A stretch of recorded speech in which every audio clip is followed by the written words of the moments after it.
Hai Fitness Mania, kembali lagi bersama saya Coach Halim Chiang. Kali ini kita akan membahas satu topik yang cukup menarik, yaitu apa bedanya antara aerobik, kardio, dan HIIT. Banyak yang mungkin menggunakan terminologi ini secara interchangeable, padahal sebenarnya ada definisi yang cukup jelas dari ketiganya. Yuk kita simak.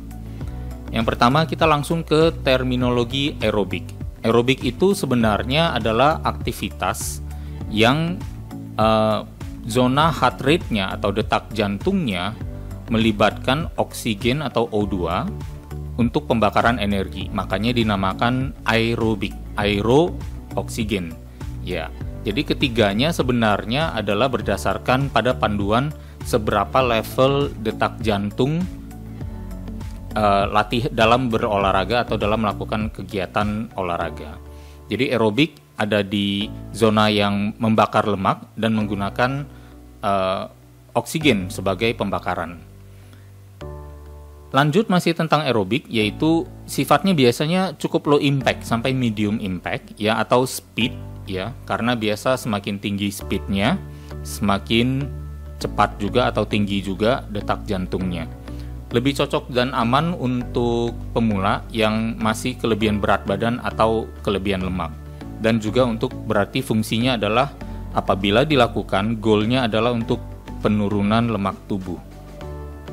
Sementara kalau kita perhatikan di kardio atau di kegiatan cardiovascular activity, namanya aja kardiovaskular yang artinya meningkatkan kapasitas jantung dan paru-paru.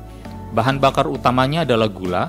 Apabila gula, jadi sifatnya non-aerobik atau anaerob, tidak lagi menggunakan oksigen ya dalam pembakaran atau proses pembakaran energinya. Dan kardio juga sifatnya biasa high impact karena demand detak jantung yang lebih tinggi atau lebih banyak detaknya per menit. Lebih cocok untuk yang sudah advance, kadar lemak yang lebih rendah, dan biasanya goalnya bukan lagi untuk pembakaran lemak, tetapi sudah bisa untuk penguatan jantung. Penguatan jantung dalam hal ini kalau misalnya kita berbicara untuk kardio seperti apa? Kita bisa lihat contoh sebagai berikut. Biasanya detak jantung itu ditentukan oleh berapa banyak darah yang tubuh kita perlu pompa. Nah, menurut buku biologi secara umum menyatakan bahwa manusia perlu lebih kurang 5.000 mili darah atau 5 liter darah bersirkulasi per menitnya. Jadi jantung memiliki tugas memompa 5 liter darah setiap menit. Nah, ini kalau misalnya di-achieve atau diraih dengan 70 detak per menit, biasanya kan kita bisa ngecek ya detak jantung kita. Detak jantung misalnya jumlahnya ada 70 detak per menit. Maka per detaknya itu memompa berapa mili, kan gitu. Sederhananya 5.000 mili dibagi 70 detak, kita dapatkan 71 mili lebih kurang ya. Jadi per detak itu 71 mili. Tetapi kita lihat bahwa ternyata setelah menjalankan program kardio, orang yang tadinya badannya perlu jantungnya perlu memompa 5 liter darah dengan 70 detak, sekarang dengan 50 detak.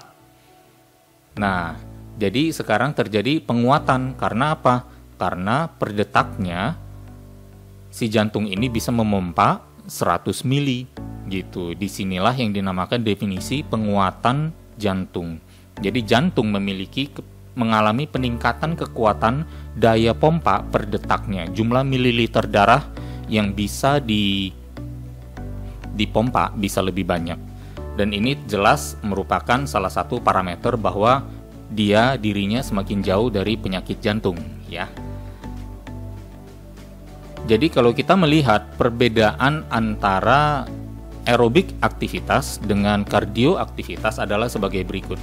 Misalnya kita setelah melakukan warm up ya yang biasanya di bawah 60% dari maksimum, kita bisa melihat di sini di tabel ya bahwa ada detak jantung 100% maksimum, dan kita di aksis X-nya kita untuk waktu ya. Dan kita bisa melihat bahwa aerobik itu ada di zona 60-80% dari maksimum. Maksimumnya berapa? Maksimumnya adalah 220 dikurangi umur atau dikurangi usia. Nah, kalau kita sudah mengetahui ini, aerobik biasanya ada di 60-80% dari maksimum. Jadi bukan sesuatu kegiatan yang sangat sangat memforsir atau sangat strenuous, tetapi memang cukup intensitasnya untuk menimbulkan pembakaran lemak. Dan semakin kita tinggi detak jantungnya, durasi olahraganya akan semakin rendah. Ya, jadi kita bisa lihat di sini bahwa kalau 60% intensitasnya di zona aerobik atau pembakaran lemak, kita bisa berolahraga lebih lama. Tetapi kalau kita mau lebih meningkatkan detak jantungnya lagi sampai ke 80%, berarti waktu olahraganya bisa lebih singkat. Tetapi saya akan selalu menyarankan bagi yang masih overweight, masih pemula, masih banyak lemak yang harus dibakar, ya, tingkat risikonya akan lebih tinggi apabila kita memacu olahraga kita di detak jantung yang lebih tinggi. Jadi lebih baik kita bermain lebih aman di detak jantung yang lebih rendah dulu. Kemudian yang kardio ada di lebih kurang 80% detak jantung dari maksimum dan ke atasnya, ya. Jadi bisa dilihat bahwa sebenarnya yang ini adalah yang sudah, makanya tadi saya bilang yang sudah lebih advance. Jadi kita berproses dari aerobik, kita jalankan dulu, lemak sudah semakin turun, ya. Mungkin kita melakukan seringnya berolahraga di zona aerobik terus, fat burning. Setelah 6 bulan kita melakukannya, kita merasa diri kita siap, kadar lemak di tubuh sudah turun, sudah lebih aman untuk berolahraga di level kardio. Nah, kita baru bisa bikin goal baru dengan strategi baru, mau meningkatkan kekuatan jantung. Tapi sebelum itu, baiknya kita terus aja ada di level aerobik yang lebih aman dan lebih rendah intensitasnya. Kemudian ada HIIT. HIIT sebenarnya adalah salah satu variasi dari kegiatan kardioaktivitas, ya, yang di saat melakukannya membakar gula, tetapi pasca olahraganya membakar lemak, gitu, ya. Zona jantungnya juga, detak jantungnya lebih tinggi, dan di mana aktivitasnya tidak menggunakan oksigen juga, non aerobik sehingga menggunakan gula sebagai sumber energi. Biasanya HIIT yang dari namanya adalah High Intensity Interval Training. Dengan kata interval itu berarti adanya zigzag naik turun dari high impact maupun low impact, atau dari serangkaian gerakan yang dilakukan one after another. Satu dilakukan, istirahat sekian lama, lakukan yang lain dan diputar.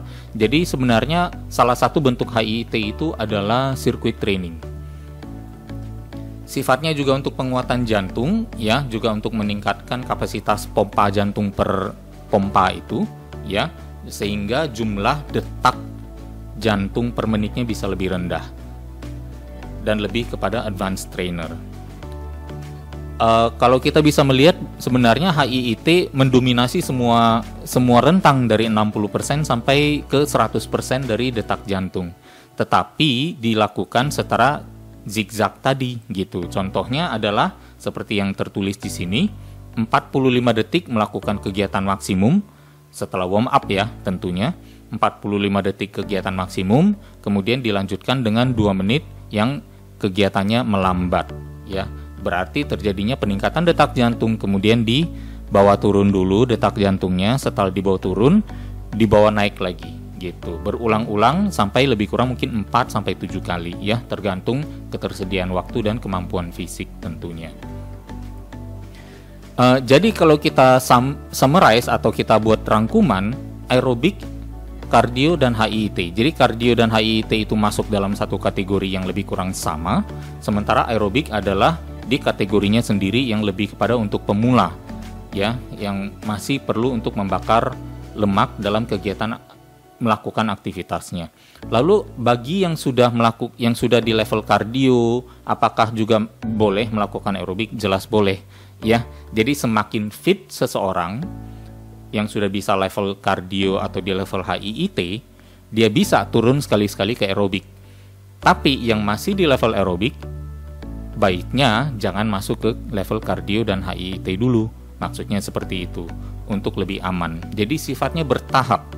Jadi kalau kita bisa melihat ya Fitness Mania, nah ini ada garis kuning ya, garis panah kuning yang mengindikasikan bahwa baiknya kita berproses dari level aerobik, baru pelan-pelan kalau kita sudah lebih fit, lebih bugar, sudah fix dengan pola hidup kita, dengan keteraturan dan regularitasnya, ya konsistensi, barulah kita earn the rights untuk bisa bermain di level kardio maupun di HIIT. Ya, jadi kira-kira demikian penjelasannya supaya tidak lagi bingung beda antara aerobik, kardio, dan HIIT training. Semoga bermanfaat adanya. Stay tuned, stay healthy, dan terima kasih telah menyimak. Jangan lupa subscribe, like, atau apabila dirasa bermanfaat, semoga berkenan untuk share ke yang lain. Terima kasih, see you di video selanjutnya. Di Binaraganet, kami selalu percaya bahwa setiap orang pasti bisa memiliki tubuh yang ideal dan sehat. Dengan subscribe, like, dan share video ini, Anda turut membantu membangun Indonesia sehat dan kuat. Salam Jelas Fitness, saya JP.